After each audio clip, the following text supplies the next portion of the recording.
Hey, what's up guys, Riff here. So after the failure of Concord, among other things, Sony really needs a win right now, and they're trying to do that with this recent announcement of an upcoming project, Ghost of Yotei, which is presumably a sequel to Ghost of Tsushima, which was a very successful game, one that is used as a comparison point to Assassin's Creed Shadows because people look at Ghost of Tsushima and they say that is a very well-researched game when it comes to Japanese history and culture, as opposed to Assassin's Creed Shadows, where Ubisoft did not do such a good job at their research. However, a lot of people are concerned about this game, not because of any concerns about gameplay or what have you. They're concerned about the people involved with this project, whether it's some of the developers, but mainly the choice of the actress behind the presumed main protagonist of this upcoming release. And as a result of that, a former Sony chairman has said, well, if you don't like Ghost of Yotei, then don't buy it. A strategy we have seen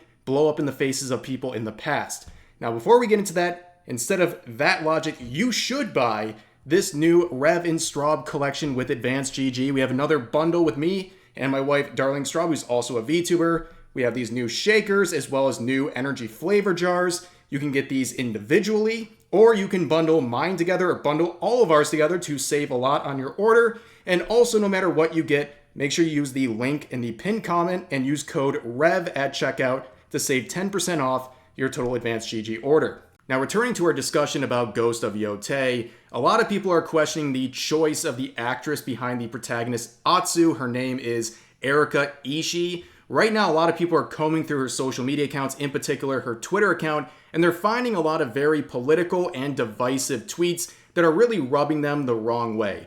Now, a lot of false flaggers are trying to basically dismiss the concerns about her as people just being angry about a female protagonist in this game. You can see the shill account Culture Crave saying, no doubt, in response to a comment saying, let me guess, the needs to touch grass community are mad it's a woman.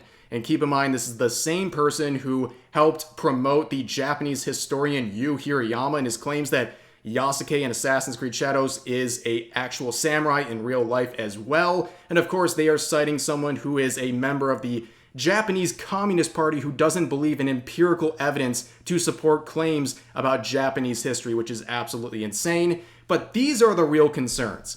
This is what people are talking about when they're focusing on Erika Ishii. So you can see her tweets, very political, very divisive, and the type of stuff people don't want to see. A whole lot of virtue signaling, her saying various political things, even promoting the American Democratic Party and sharing a tweet and signal boosting a tweet that is encouraging people to vote and raise funds for Kamala Harris and all these other things. You know an activist when you see it, and this raises a lot of red flags for people when it comes to a video game, something that's supposed to be entertainment, and you have someone who is mixing their personal opinions and political opinions with their business account, and that's the result you get right here. And this screenshot's been floating around with some of her greatest hits. Let's read through it. So this first one says, also can't help but notice the article focused mostly on the mechanics of our game and not which Pokemon is most effable, which we spend far more time on in that episode, but fine. I guess I'll be the one to just keep us focused up on the important questions. So this is the type of stuff, a statement here that a lot of games journalists would cancel you for normally, but because she says it, it's stunning and brave. Here's another one saying, abolish the police. It is unconscionable to allow this racist institution that terrorizes the citizens they are sworn to protect. Abolish the police. So I know out there's some law enforcement watching this video. Just know, according to her, you're not welcome in her spaces. And any family members you have who are in law enforcement, you are not welcome in her space because you are part of a racist institution that she wishes will be completely abolished. Here's another one talking about Trump supporters, basically implying that they're racists, homophobes, and fascists. And down here's my favorite tweet. This is just chef's kiss. She says, drunk guy got up in my space at the arcade and asked, are you single? While I was playing a rhythm game, I shouted, dude, if you bother me while I'm playing a game, I will kick your effing ass. As my girlfriend and a femme fatale walked up to flank me. Haven't seen him since. And then all the patrons of the arcade stood up and applauded. What a ridiculous tweet right there.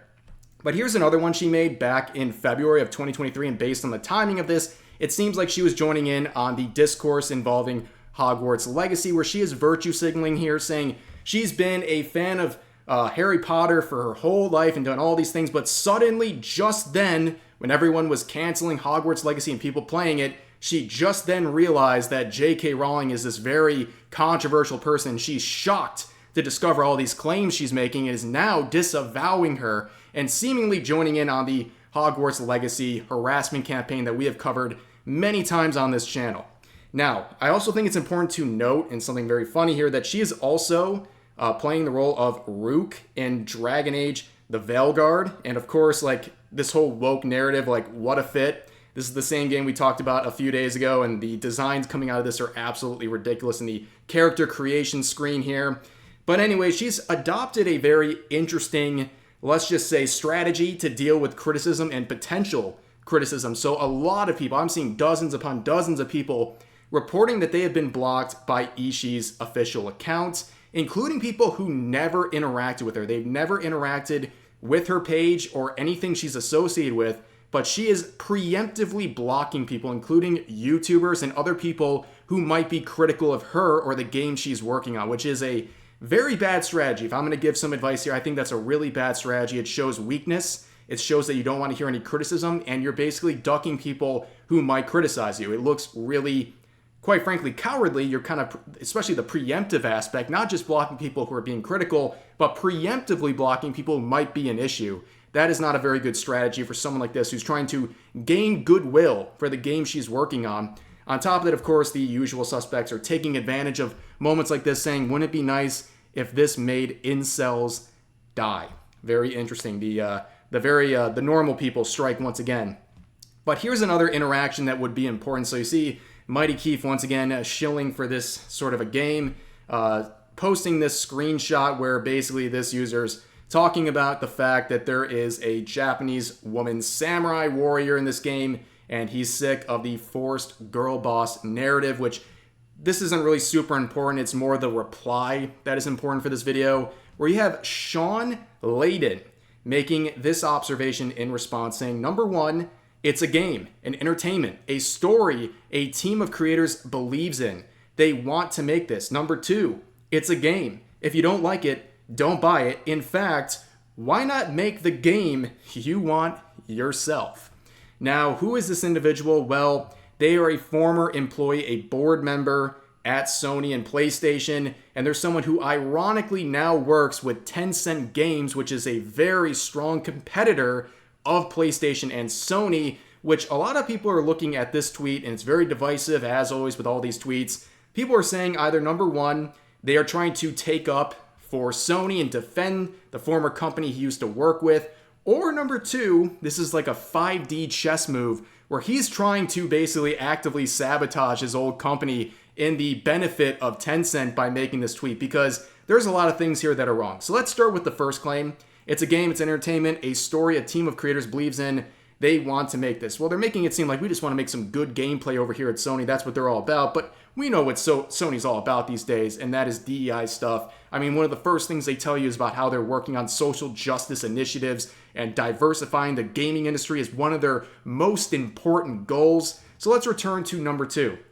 It's a game. If you don't like it, don't buy it. In fact, why not make the game you want yourself? Which is always ridiculous. Number one, the if you don't like it, don't buy it narrative and really dare is something you shouldn't be doing. Ask Concord and other games how that went. People will follow through. This is a challenge. You are challenging people to not buy the product. Very bad move, okay? Ask and you shall not receive in this case. People take this as a personal challenge to not buy the game. So again, if I was Sony, I'd be pissed off this person's tweeting this on their behalf, seemingly. And on top of that, the whole why not make the game you want yourself? It's like going to the restaurant, the classic analogy here. You get a steak that looks absolutely terrible and they say, well, why don't you just go make your own steak if you're going to criticize the cook like this? And it's such a cop-out excuse here, but there's a lot more here. Whenever we're dealing with situations like this, you got to look at the games journalists and some other factors we'll get into in just a second. So here you have Ash Parrish. We've covered her many times on this channel. She is a journalist at The Verge, former Kotaku, and she says this: Y'all doing all this crying and hollering and screaming over this boring, bland AF man, really? Referring to the main protagonist of Ghost of Tsushima. And people, even on her side, politely say in the replies, please don't attack another character for elevating another character. I know chuds are mad, but Sakai and his also didn't do anything wrong. I actually liked his quiet nobility.